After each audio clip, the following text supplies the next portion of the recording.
2, 1.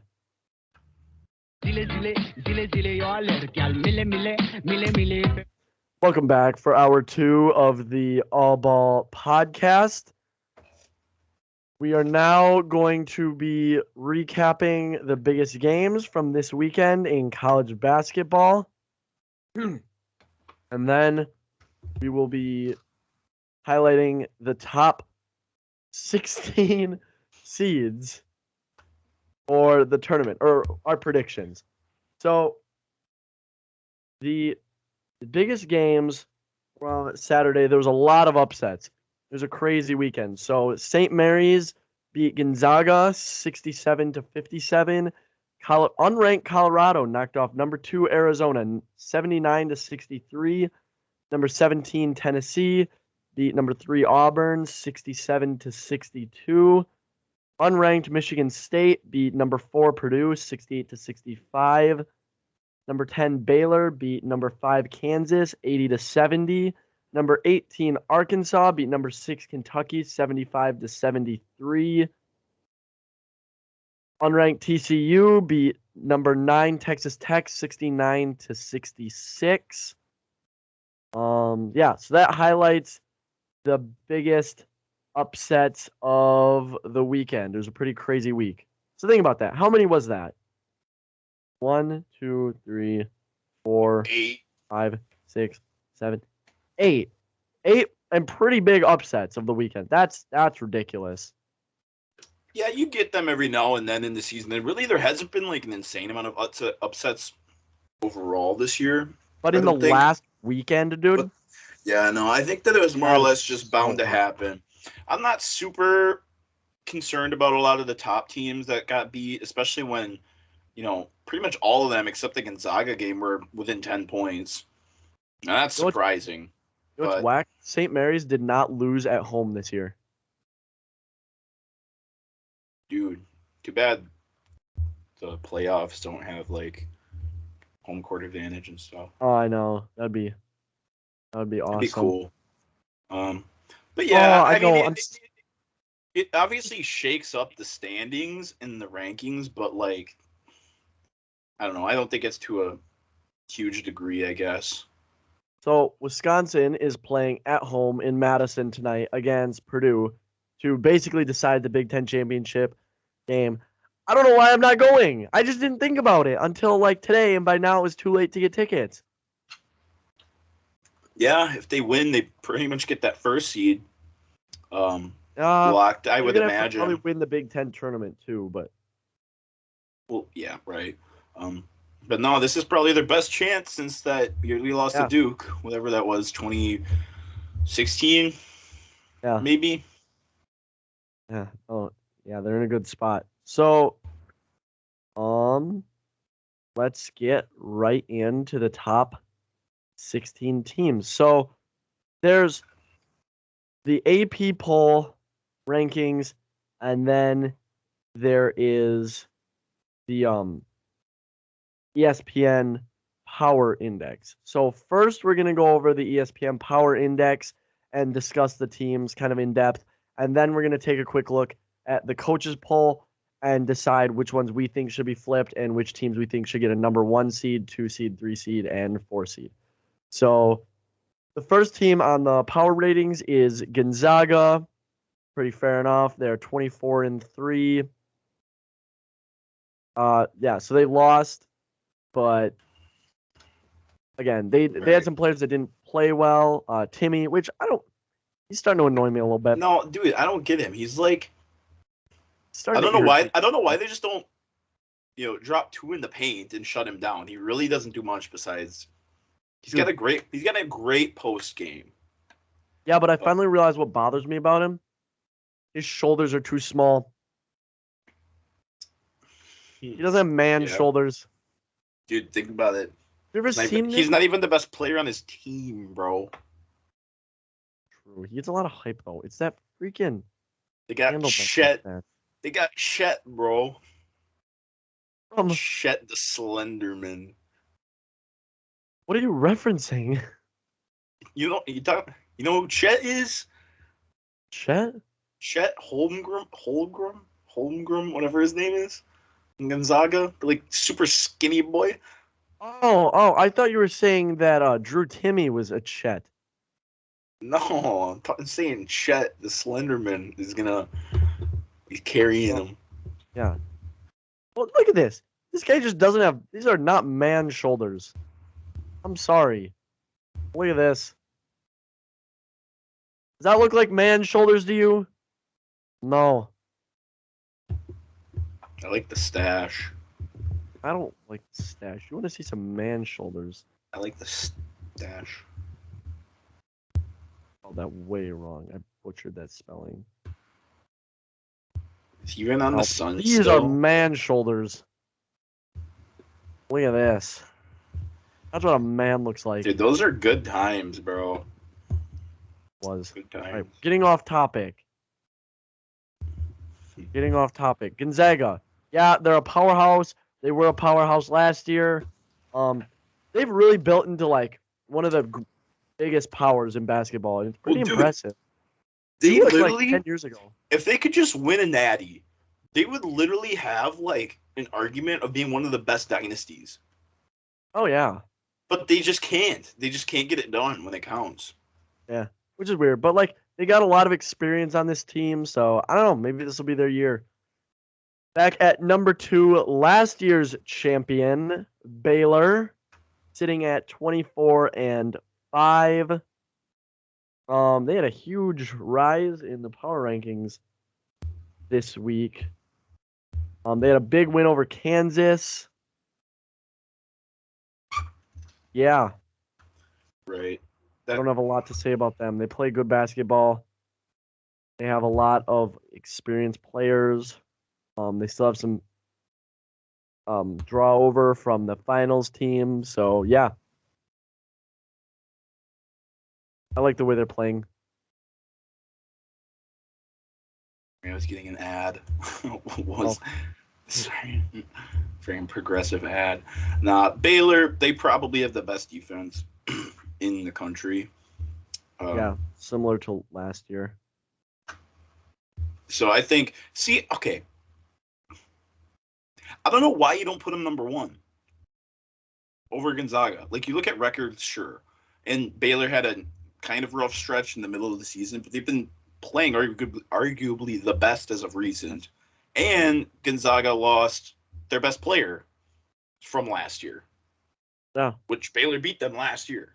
So that's why, if you're asking me, I would definitely put them, I think, number 1, just because, they're coming off the championship win, but a lot of times teams don't go back-to-back. So. And they play in a harder conference. Oh, yes. Gonzaga gets a cakewalk all year long. And don't get me wrong, they're really good. It's like Clemson in football. Gonzaga's the Clemson of college basketball. Yeah. That's a very accurate comparison. Except I guess Clemson won a natty. So yeah, I like Baylor a lot. Arizona, that was a tough loss at Colorado. But they really just had a bad game. Colorado definitely won in the paint. I think Arizona kind of went soft. Usually they're pretty good. They usually have their way around the rim. So, see, this is weird, but like, I think you could probably agree as of recent that like paint presence in college is kind of starting to go away. Whereas, this was also in the NBA, just basketball in general. I guess I could say NBA, college, even high school, but like shooting revolution. But like the big man is just like not taking over in the college playoffs anymore. Like, even if they have great games, a lot of times it doesn't correlate to wins. And so that's why, you need interior defense for like the slashing guards, and obviously some big men can get at you. But the fact that they kind of were getting just bully balled in the paint, I don't think is an insane deal compared to like perimeter defense and stuff. Honestly, the last like great big man battle I remember in the finals was kind of probably going back to that. Dude, Frank and Cat, bro. Duke. Yeah. Oh, no, never mind. It was wasn't Cat. Jahlil Yeah, Okafor. Okafor. Yeah. That's But literally the even last I could think. so, even Did you see them, so, like, Frank could shoot. Like he oh, wasn't right. like killing you inside like every he wouldn't Like, get the ball back and dunk on you. He was a finesse big man. Like there's no raw just power big men you look really. back the last couple of years, like you've had people like oh, like Grayson Allen at Duke. Although he was on that Duke team too, wasn't he? He was on that Okafor, Um was he pretty Duke sure. or Kentucky? He No, he was was Duke. Duke. Yeah. Yeah. But you've had like guys like DiVincenzo or Vernova. yeah. Then you had the guy who was the guy from Baylor last year. Oh, I forget his name. I don't know. You've just had a lot more guards like showing out. Buddy Hield that one year. Yep. The guy Jalen Suggs last year was gross. Jalen Suggs, Trae Young, Colin Sexton. Like these are guys who Even have Ja. Even Ja. Ja. And think about it. That was in like a not big market, Right, not big exactly. school. I guess So Zion kind of dominated down in the paint. yeah, that's a good point. He's probably the most recent. But they didn't really have they didn't go super far in the playoffs. I don't think they make like the 16 maybe. Lonzo, the year he was at UCLA. Yep. They didn't go super far though, but still. I think they make the Final Four. I think. Yeah, and that year you also had Eight. I've literally forgot his name. It's the guy that the 76ers drafted, the number 1 overall pick. Markelle Fultz, dude, D'Angelo Russell. Well, Jalen. he didn't go super far, I guess, but still. Yeah, no, just a lot of guards. Anyway, so yeah, that's interesting. So next team on here is Kansas Jayhawks. Again, they lost to Baylor. That really tightens up the Big 12 race because now they are tied, right? No. Yeah, I'm checking that right now. Baylor's ahead by a half a game. So that really gets that tightened up. Only one of these two teams is probably going to get a number 1 seed. So it'll be interesting to see who ends up winning the Big 12 and then the Big 12 tournament. So that'll be really interesting. Kansas, again, good as always with Will Martin's role has increased lately. Only 6 players played more than 4 minutes, though, in their last game against Baylor. Remy Martin is finally back for them. Played 11 minutes. That's good. I don't know. Dude, I'm surprised. Providence. How many games is that? Is a 3.5 game lead on Nova in their division. In the Big East. The Big East. Yep. Big East isn't what it used to be. What a shame. Very true. All right, at number 5, Duke, Coach K's last year. Yeah, that's kind of. I was kind of waiting on that. I was gonna say that might be an argument to maybe put him as a 1 seed when the playoffs roll around, just to try and because I feel like that's kind of a good story, isn't it? Yeah, Like, but Coach K is also kind of become an asshole. Yeah, right. Kind of over it, but no, I know what you're saying. Like I definitely feel like that's like for a storyline and for a narrative that's like Sure. Yeah, I still hate Duke, so I don't really care. Okay. We are not Duke supporters on this podcast. I am if it's against Ohio State or Michigan State. Fine. Or Michigan. I hate Michigan. Well, yeah, but Michigan always blows. Yeah, that's true. Hot butt cheeks. Next is Auburn. Auburn is having a fantastic year this year. They're still definitely in contention for a number 1 seed. They've lost 3 of their last 6, which is concerning. However, they had not had a loss prior to that. So some of that could just be like coming down the stretch. They need a break, which they will get. They're not very good at offensive efficiency in road games. That has been a problem for them. Outside shooting has been an issue. They're not shooting particularly well from three at 27.4%. So I think they'll definitely be better. Of course, every tournament and conference game will be played at a neutral site, which they're much better at home than they have been on the road. So that bodes well for them. And like I said, I think they're just kind of like in a slump. But really, to end the year, they had a decent lead. They're going into their conference tournament. They're probably going to win the SEC. Likely, they're still 2 games clear of. Dude, Kentucky might. They're still 2 games clear, and they only have 2 games to go. So, assuming they don't lose out, they're going to secure it. But yeah, so and then they'll get a little bit of break before the tournament. So I think they'll be fine. Okay. You got anything else to say about Auburn? I would say the lack of like stardom is a little bit alarming. But then again, we've seen as of recent, like, it's weird because like individual players in the playoffs can take you deep into the playoffs, but rarely do they ever actually win you the championship. Like a lot of times it really ends up with the teams that have great coaching, great offensive efficiency and ball movement, and lockdown defensively, get great switches and schemes. And so I expect Auburn, if they can get deep in the playoffs, have a good shot of winning it.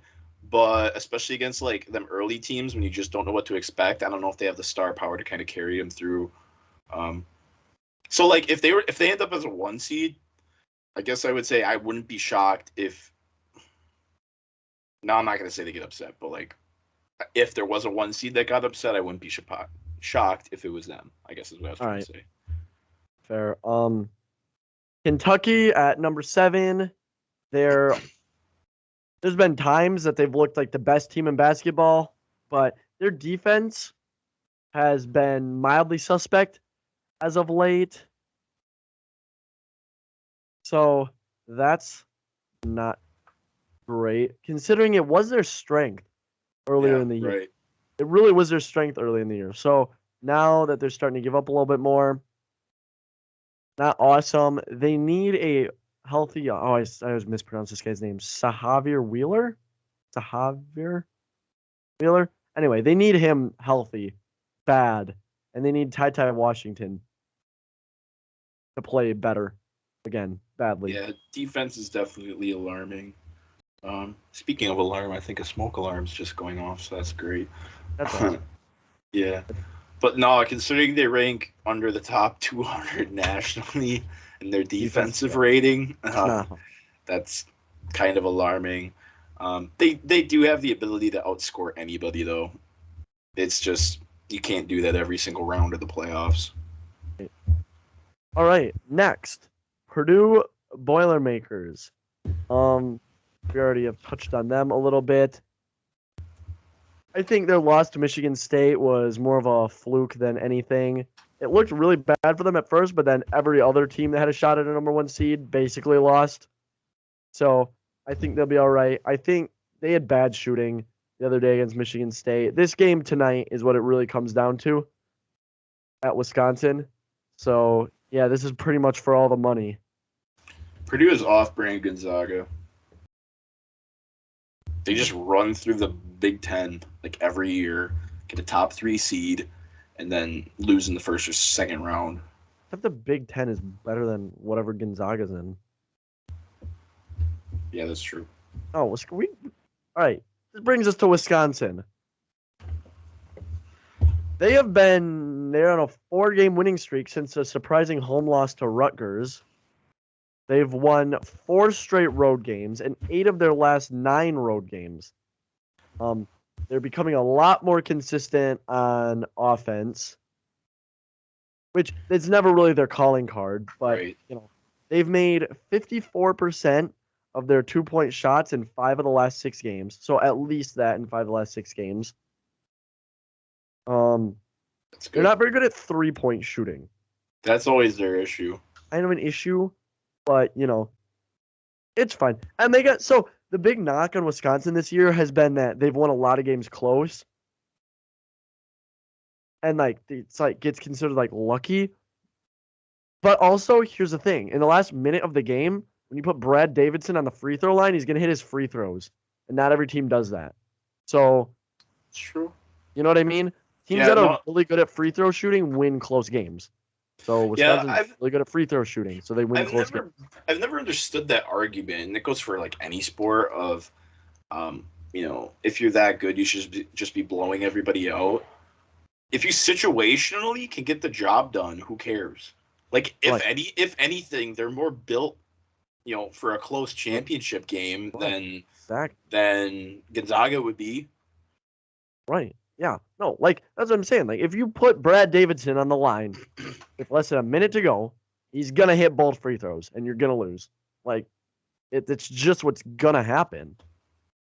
Yeah, I don't get that argument, but so I'm feeling this is our best shot in a while, dude. This is our best shot in a minute. I'm surprised that we're ranked, below Kentucky.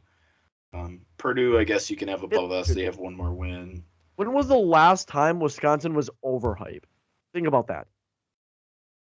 Never. This year. They didn't even start up in the top 25. Kidding.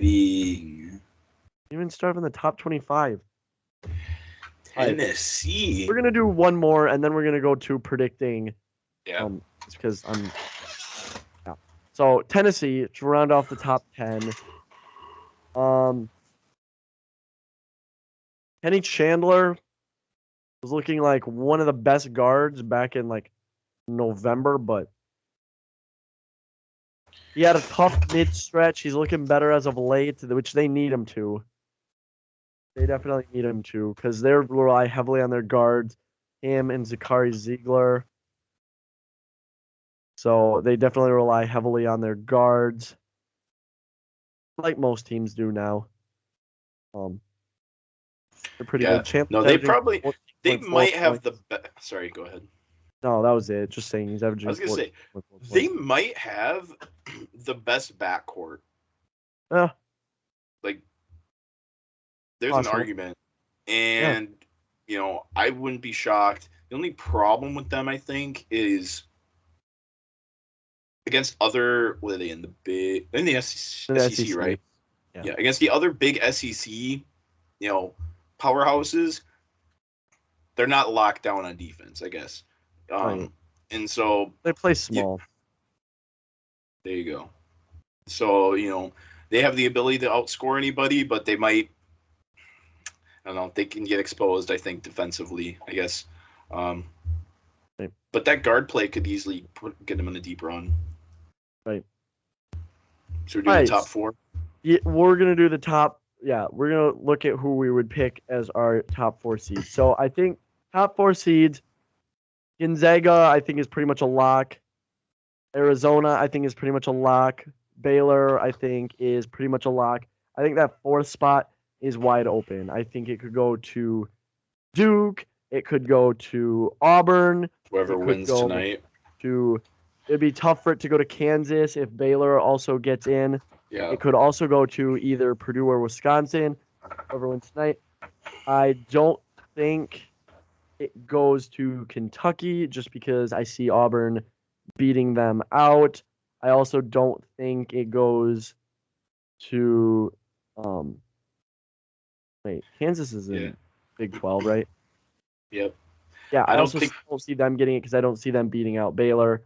I think those are the teams that have a chance. If I'm predicting right now,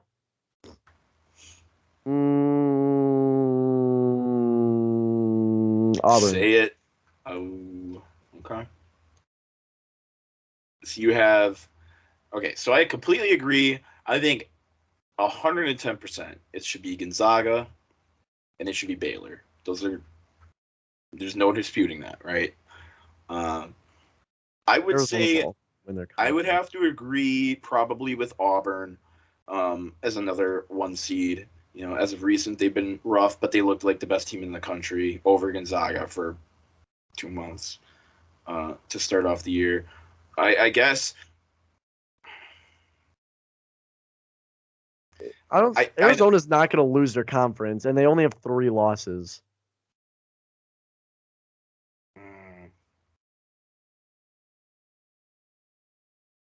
They have gotten the 1 seed as of recent, haven't they? Yeah. Like, not in the last couple of years. They're going to get it.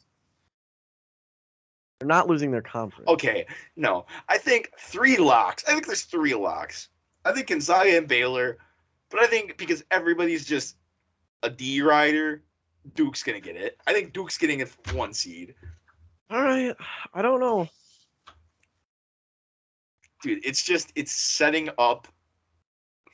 It's setting it up. Because either way, think about it. Let's say Duke gets the 1 seed and goes on a run.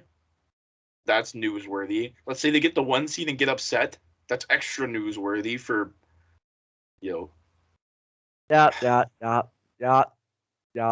don't think they get it over Arizona. And I think if Auburn wins the SEC, they get it because there's more better teams in the SEC than the ACC. Bro.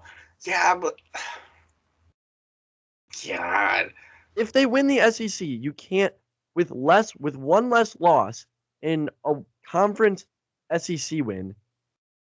You can't, the same losses and a conference win in the SEC, which has been better than the ACC this year. I don't know. Look at how many teams the SEC has. I understand. Like, I understand. They have here. Kentucky and they got Texas Tech. No, that's Big 12. Tennessee. Kentucky, Tennessee, Arkansas. I get it. But dude, well, Texas. Did they move fully yet? They're just a bunch of meat riders. Alabama. Bro. Everybody's a meat rider. Did Texas fully move to the SEC yet, or are they still in the Big 12? No. Was that just for football? No, that was just be football. But I don't think they've done it yet. Either way, you get my point. You can't.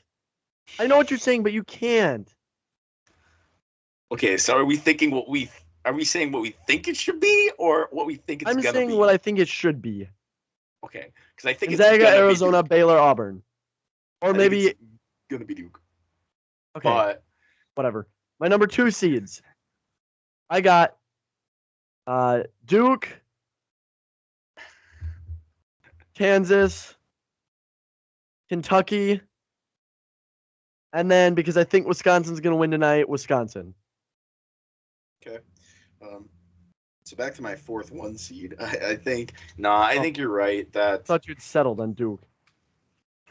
Yeah, but so I had Gonzaga, Baylor, Duke, and probably Auburn. But Arizona's, conference isn't great either. Like, they're obviously better than the ACC, but yeah, but they also have 3 losses and a conference champ, so they would have the best or second best record and be a conference champ. Oh, this is hard. It's not that hard. It's not that difficult. Pick 3. Gonzaga, Auburn, Duke, Baylor, Wisconsin, Kansas, Arizona, Kentucky. Yeah, Arizona's a 2? Yep. Okay, well, that's just wrong. So 3 seeds. I got Purdue. We're doing that. Purdue. Dude. Providence. Villanova. Houston. Actually, I'm feeling really good because Purdue is the king of the 3 seed. And so that makes a lot of sense. If they lose tonight, that they get the 3 seed. So I agree with Purdue. You gotta put Texas or Villanova, I think, as a 3 at least. I would say Houston. I think Houston had a 3 seed last year too, didn't they? Yeah, Providence.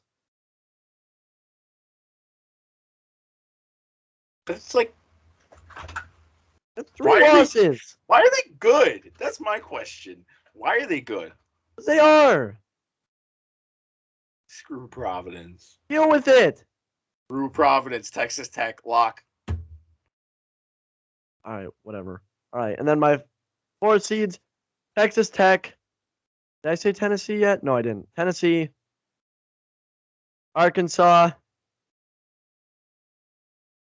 USC. Lock it in. Arkansas for sure. USC for sure. Top 4. I guess I'll throw Providence in there, dude. Just like, who cares? They're not gonna do anything. But they used to be really good. I guess Providence I'll throw in there. UCLA has been kind of blowing chunks as of recent.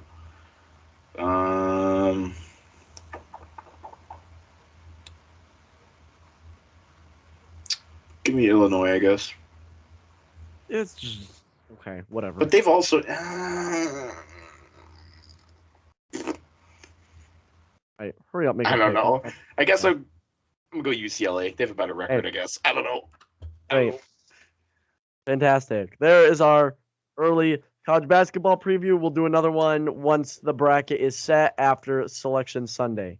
And then we'll probably fill out our brackets on the podcast. That should be fun. Fill it out on the podcast or bring it? Oh, fill it out on the podcast. Okay. All right. So, moving on. Breaking news. Amazon was set to pay Sean McVay $100 million for 5 years to walk away from the sidelines and into the Thursday night football broadcasting booth for Amazon. He said no.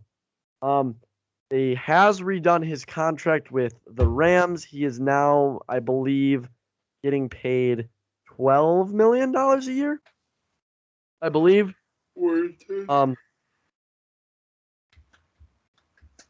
So yeah, I'm not surprised, but on the other hand, that's a lot of money. Priorities, bro. There's priorities. I think just the way, like, there's a couple coaches in the league that genuinely love coaching and love game planning, watching film, coming up with schemes that just nobody's ever seen before. I think he's in that category. Obviously, you have to like your job to win a Super Bowl. Dude, as honestly, a head coach to win a Super Bowl. So I think that he's just. Go ahead, never mind. I was going to say, I just think he genuinely enjoys his job. That, and he has other priorities besides money. Not happy about Amazon getting Thursday Night Football. I'm just saying, yeah, that's fine. Their streaming service is dog, dude. Prime? Yeah. Well, dude, you have to pay for, yeah, it's weird that you have to pay to have it and then pay to. There's not a lot of free stuff on there, I guess. Also, no, I don't like it. I don't know. I get why he didn't leave, because it would honestly be kind of like a jerk move of him. They've mortgaged their entire franchise. He got Stafford to move there, so for him to win a Super Bowl and dip would be kind of that'd be kind of rude. Yeah, that would be a no-bro move. He's looking to go back-to-back. He's not worried about money at this point. He's gonna get it. Well, yeah, he'll be in the broadcast booth at some point. A lot of moves in the broadcast booth recently. So, Troy Aikman moving to ESPN. Al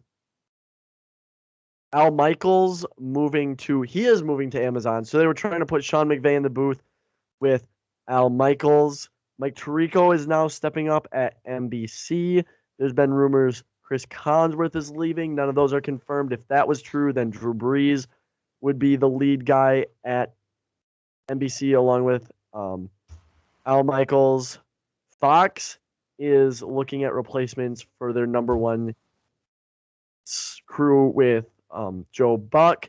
There's been rumors out there that it could be Greg Olsen, which I think is fascinating. I would love to have Greg Olsen very good in the number one booth. I think that'd be awesome.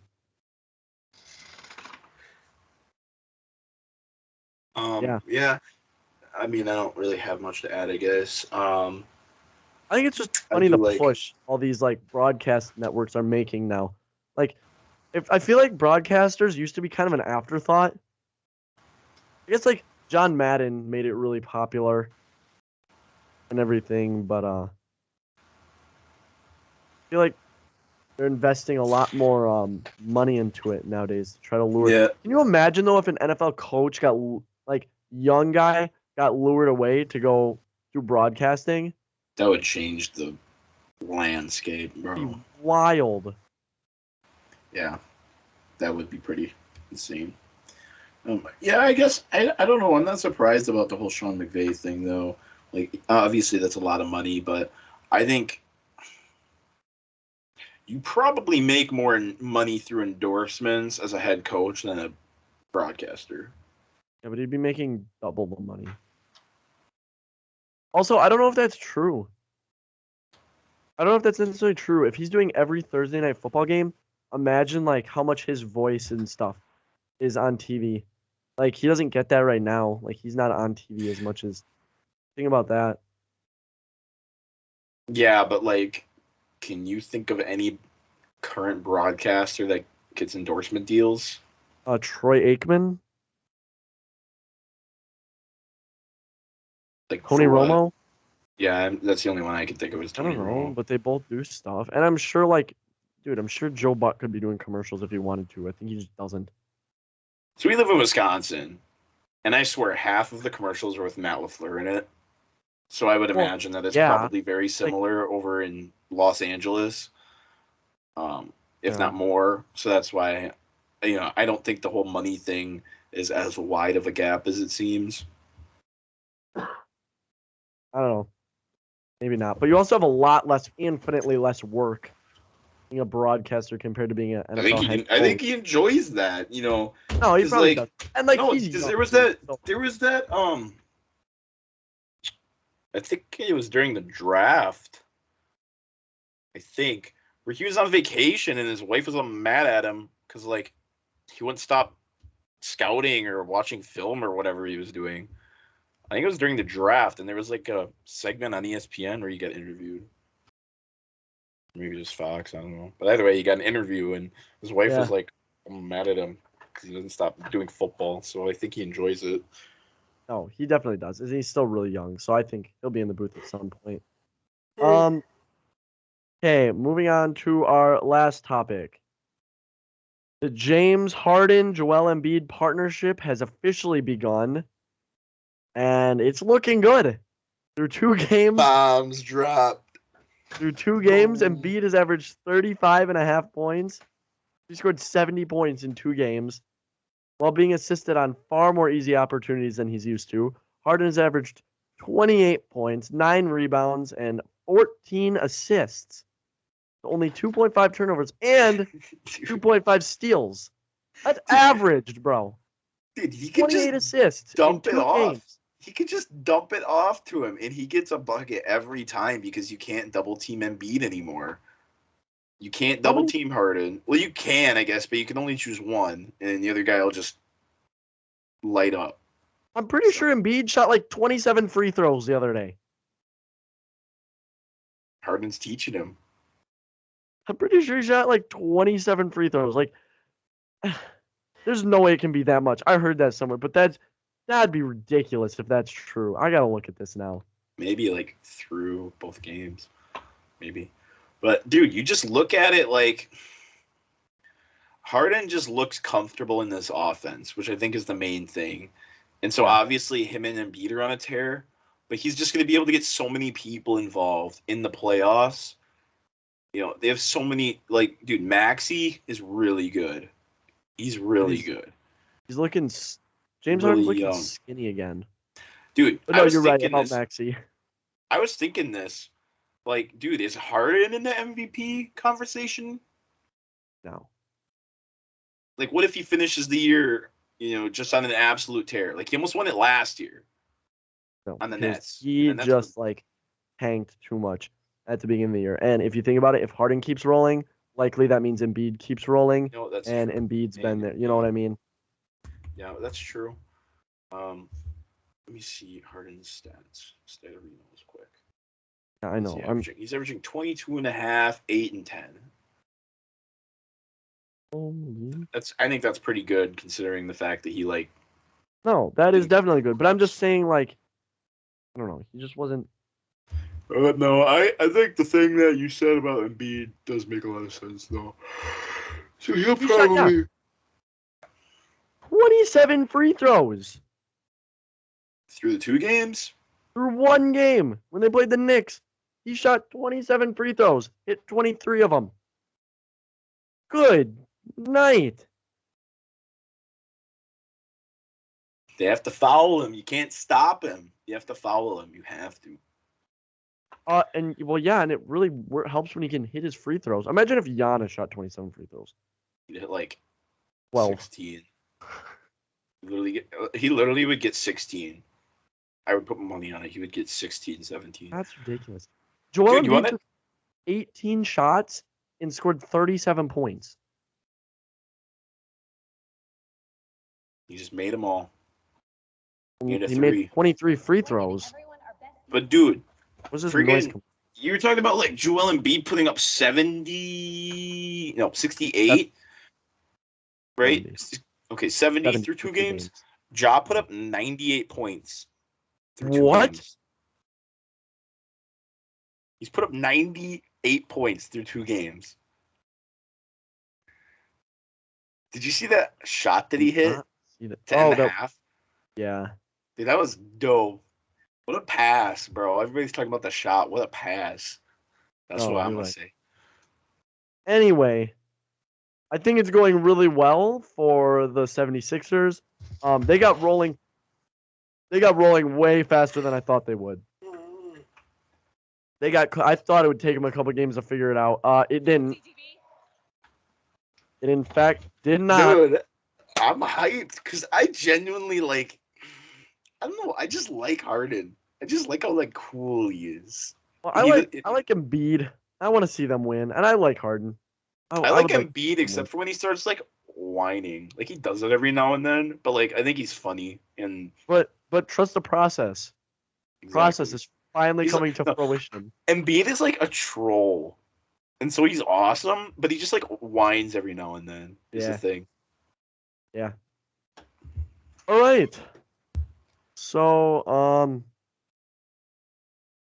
this week has been a really big week outside of sports, what with the war between Ukraine and Russia. So I know a lot of people are kind of focused on that right now. I know I've been keeping up a lot with that. So that's big news.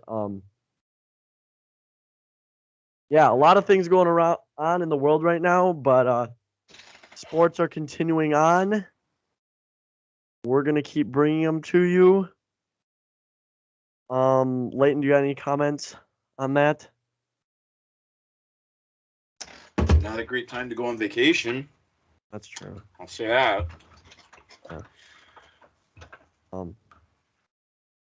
Yeah. So we are, as always, still on YouTube, Spotify, Apple Podcasts. We are on Instagram and TikTok as well, so give us a follow on there. Leave us a rating and review on iTunes because that really helps the algorithm to get us out there. If you enjoy our podcast, tell other people about us. We found some analytic that said we're the number 61 sports podcast in America. I don't know what metric that is. I'd like to see how they calculated that.